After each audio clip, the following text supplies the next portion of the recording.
recette aujourd'hui. Oh oui, un millefeuille de galettes de sarrasin avec un émietté de crabe et de l'avocat. C'est une idée de Katia Gribet. Bonjour Katia, Bonjour. merci d'être sur ce plateau avec nous. Vous êtes blogueuse culinaire. Votre blog Katia au pays des gourmands. Pourquoi ce blog? C'est-à-dire que c'était votre métier avant, c'était une passion la cuisine depuis tout le temps, pourquoi? La cuisine est une passion et cette passion est devenue mon métier. Ah, c'est chouette ça, quand ça se passe comme ça. C'est très très bien. Alors, vous avez créé ce blog où vous donnez beaucoup de conseils. On va le voir à l'antenne. Il y a par exemple sur le blog les bases sucrées, et c'est vrai que si les bases sucrées c'est important, les pâtes à choux, la chantilly, les génoises, il faut savoir les faire. C'est la base en fait de plein de recettes. Et puis après, on s'amuse. Ouais. Comme je dis à chaque fois que je donne une recette, je donne ma recette, mais en fait je donne des bases et en fait après au gourmand de s'amuser ce qu'on veut et de l'adapter. Voilà, exactement selon les goûts. Il y a les bases salées aussi que l'on trouve sur votre blog avec la pâte à pizza, les ravioles. C'est quand même mieux de faire sa pâte à pizza plutôt que d'acheter une pâte toute fraîche. Et les pâtes fraîches, qu'est-ce que c'est bon. Et oui, et les ravioles de les faire soi-même, c'est pas trop compliqué tout ça. C'est un peu long, il ne faut pas se cacher. Mais c'est un plaisir de les faire. C'est un vrai plaisir. Bon, il y a plein de conseils. J'ai regardé aussi, il y a le mocha, le gâteau mocha café, il y a les cookies aux bonbons, il y a les pims maison. Enfin, il y a énormément de possibilités. C'est-à-dire qu'il y a une création chaque semaine ou chaque mois où vous mettez des idées. En fait, je cuisine pour ma tribu tous les jours.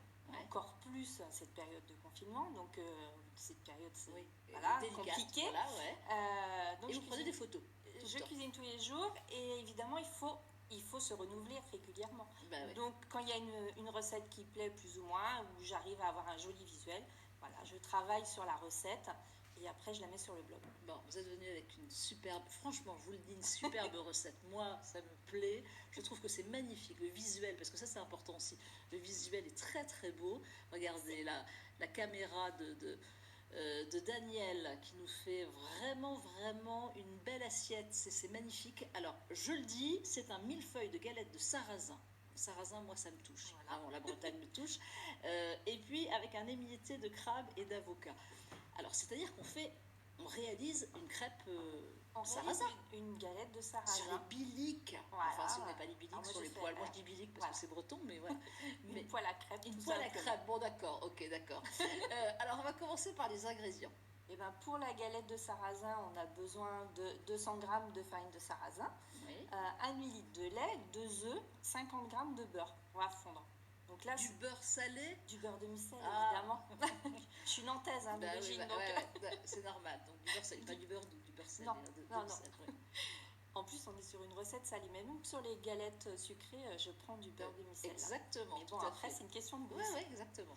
Donc, on fait avec ces ingrédients, on fait nos galettes, on les réserve, et pour en fait obtenir ce millefeuille, on va emporte-piécer les galettes avec un cercle tout simplement. Donc si vous n'avez pas un cercle de pâtisserie, vous pouvez le faire avec un verre tout simplement. Et en fait on va l'enfourner en badigeonne d'huile d'olive, de la très bonne huile. Là on a de l'huile d'olive d'exception, mais de l'assiette champenoise, mais on peut prendre aussi n'importe quelle huile d'olive. On passe au pinceau l'huile d'olive et on met entre 2 feuilles de papier de cuisson, une plaque dessus et on passe au four juste pour qu'elle croustille en fait. D'accord. Et on la met 5 à 10 minutes en fonction de l'épaisseur de la galette. C'est super original. C'est vrai, hein. Juste une question sur cette crêpe, parce que j'ai entendu que vous mettiez du lait.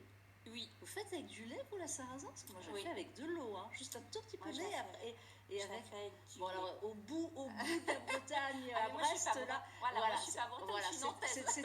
C'est avec de l'eau. Voilà, non, j'étais obligée.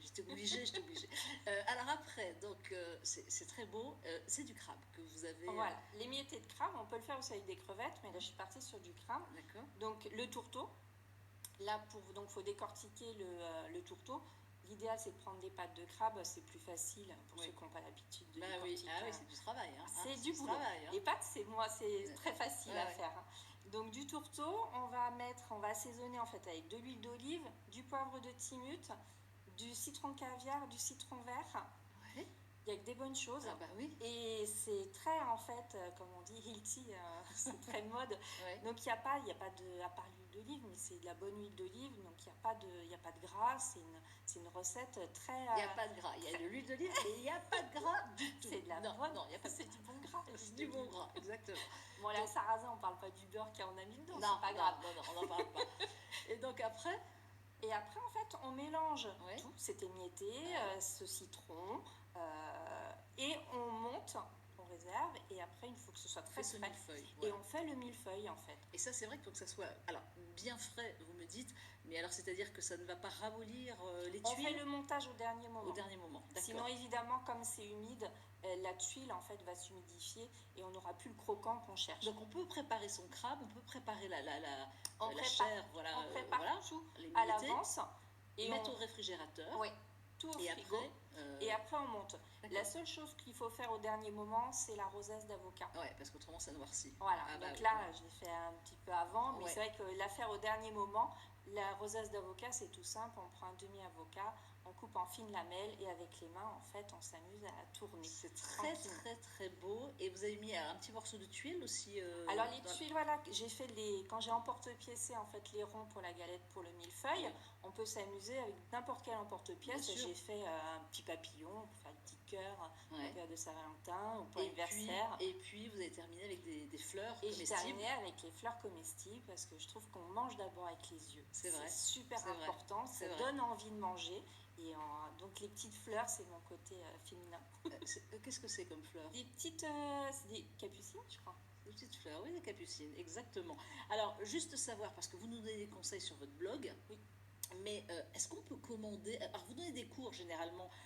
Il y avait des cours, des ateliers, mais là, il y avait des cours dans des établissements. Donc là, les cours en établissement sont évidemment annulés pour l'instant. Mais par contre, je peux encore continuer à donner des cours à domicile chez les particuliers. Donc ça, c'est possible. Ça, c'est encore possible. Et quand on voit des plats, quand on se dit, oh là là, ils ne peuvent pas nous faire ce gâteau, elle ne peut pas me préparer tel ou tel plat, ça, c'est possible Alors, aussi? c'est possible aussi, parce que j'ai pas de labo, mais j'ai des amis qui me prêtent leur labo pour que je puisse élaborer les recettes dans toutes les consignes sanitaires nécessaires. Bon, notez bien, ça s'appelle Katia au pays des gourmands. Allez sur le blog, renseignez-vous.